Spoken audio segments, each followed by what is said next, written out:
Pakistan democratic movement سے علیحدگی کا اعلان۔ ANP رہنما امی حیدر ہوتی نے کہا PDM میں 2 یا 3 جماعتیں مل کر ANP کو نقصان پہنچانا چاہتی ہیں۔ کچھ جماعتیں PDM کو ذاتی مفادات کے لیے استعمال کرنا چاہتی ہیں۔ اپوزیشن اتحاد کو کسی اور جانب لے جایا جا رہا ہے۔ پریس کانفرنس میں انہوں نے مزید کہا شو کاز نوٹسز پارٹیوں میں ایشو ہوتے ہیں، ہم PDM بھی کسی پارٹی کا حصہ نہیں۔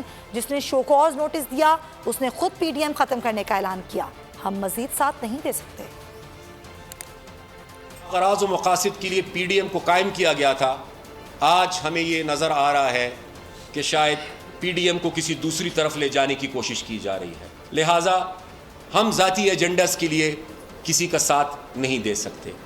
میں وڈرا کرتا ہوں PDM سے نائب صدر کی حیثیت سے، میاں افتخار وڈرا کرتے ہیں PDM سے ترجمان کی حیثیت سے، زاہد خان وڈرا کرتے ہیں PDM سے ڈپٹی جنرل سیکرٹری کی حیثیت سے، بجائے اس کے کہ ہمیں موقع دیا جاتا ہم کو شو کاز بھیج دیا گیا۔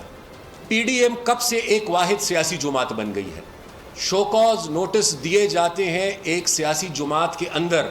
ANP میں اگر کسی کو شو کاز نوٹس ملے گا تو وہ اختیار صرف اسفندیار ولی خان کو ہے شو کاز نوٹس دینے کا۔ سیاسی طور پر وہ ANP کے ساکھ کو نقصان پہنچانا چاہتے ہیں۔